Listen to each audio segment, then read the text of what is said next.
Hello everyone, आज है 18 अक्टूबर और आज इस वीडियो में हम बात करने जा रहे हैं विप्रो के बारे में। 407 रुपए का शेयर है और आज नतीजे इनके आ चुके हैं और नतीजे आने से पहले ही ये गिरावट दिखा चुका था।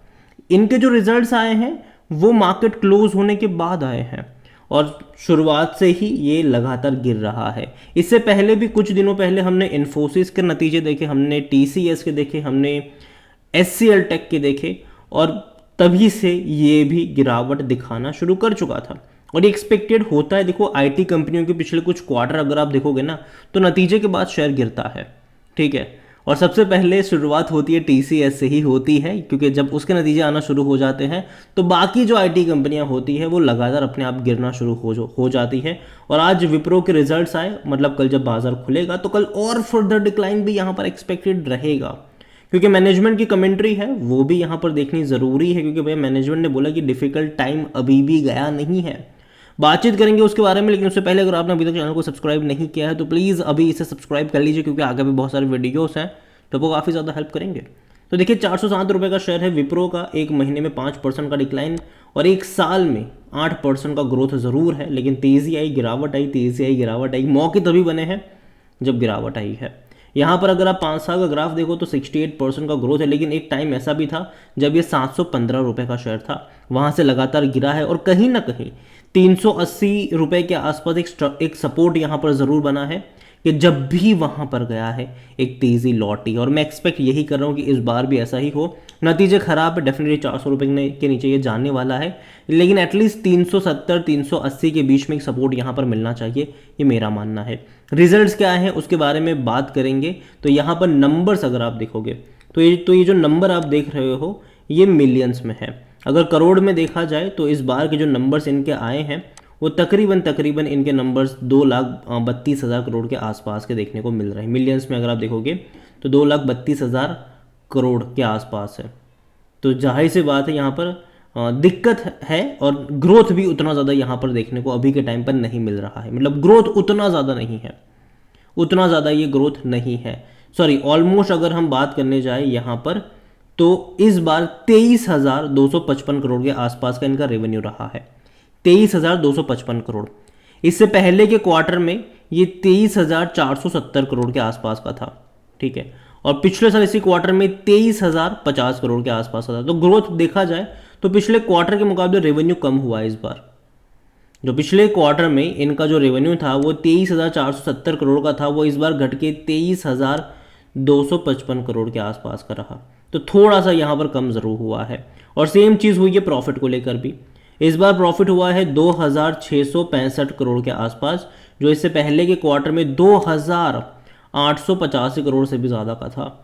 तो प्रॉफिट भी कम हुआ है, फ्लैट कह लो। अगर आप पिछले साल से कंपेयर करोगे तो ऑलमोस्ट फ्लैट है, क्योंकि 2,650 करोड़ के आसपास का था। तो देखा जाए तो नंबर्स वाइज उतना बड़ा इंप्रूवमेंट कह सकते हैं कि यहाँ पर देखने को नहीं मिला है। और मैनेजमेंट की भी जो कमेंट्री है वो भी कुछ इस तरीके से है कि market continues to be difficult for consulting business. ये विप्रो के सीईओ का कहना है, ठीक है। Q2 इनका रेवेन्यू ड्रॉप हुआ है जो अभी हमने देखा। यहाँ पर अगर आप देखोगे तो इन्होंने भैया प्रेस कॉन्फ्रेंस में कहा, जो कि बेंगलोर में थी। तो यहाँ पर micro economic and market condition have been difficult for Wipro's consulting business, ये उनको कहना है। उनका ये भी कहना है कि consulting is a market where discretionary spending has been significantly reduce.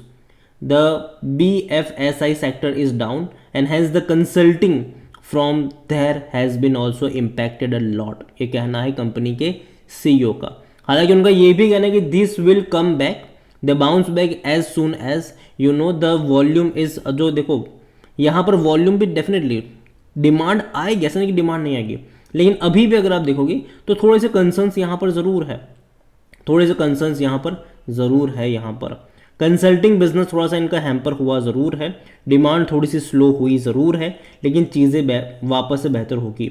यहाँ पर उनका ये कहना है कि we saw higher than the usual impact of micro economic slowdown showing demand and reprioritisation of the client spends has weighing on our European business. जो Europe से भी बिजनेस आता है वहाँ पर भी कुछ दिक्कतें पैदा हुई ज़रूर है, और यही वजह की थोड़ी बहुत हरकत में आया है ये शेयर, और अभी थोड़ा सा और डिक्लाइन दिखाएगा। और देखो, जब भी मार्केट, अगर हम आईटी सेक्टर की बात करते हैं तो कहीं ना कहीं सबसे लास्ट में अगर कोई शेयर रिकवर करते तो वो विप्रो रहा है। इसकी प्रीवियस हिस्ट्री ये रही है।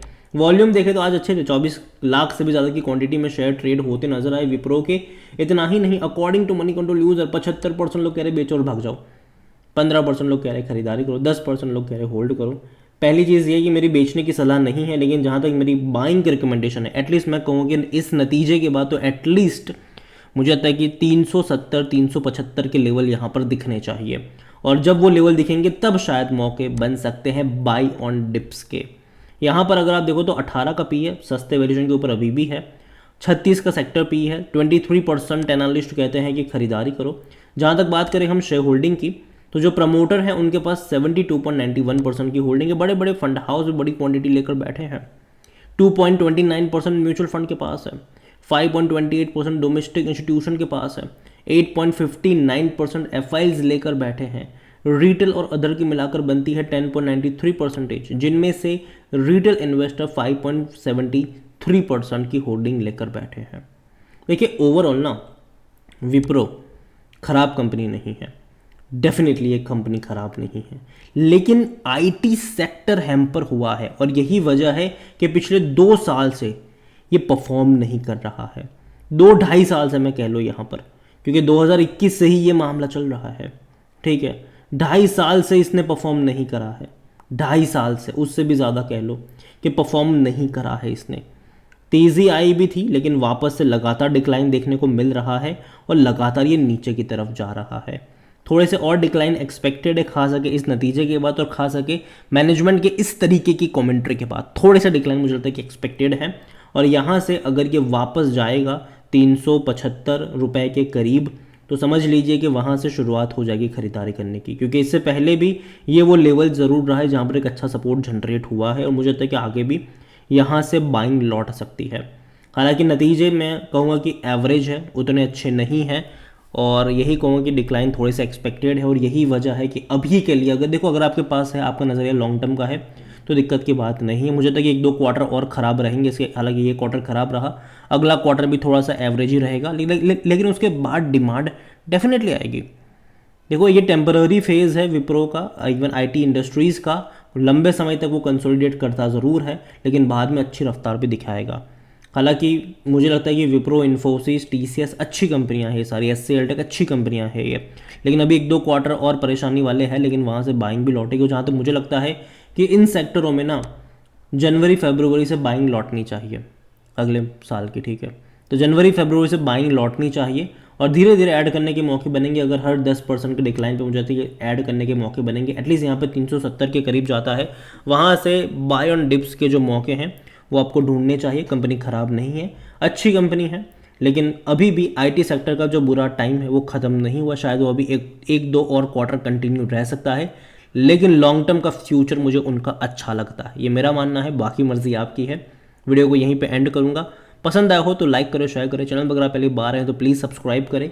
और विप्रो के बारे में आप क्या सोचते हैं, जो नंबर्स आए हैं इनके उसके बारे में आप क्या सोचते हैं, वो भी आप मुझे कमेंट में लिख के बता सकते हैं। Thank you.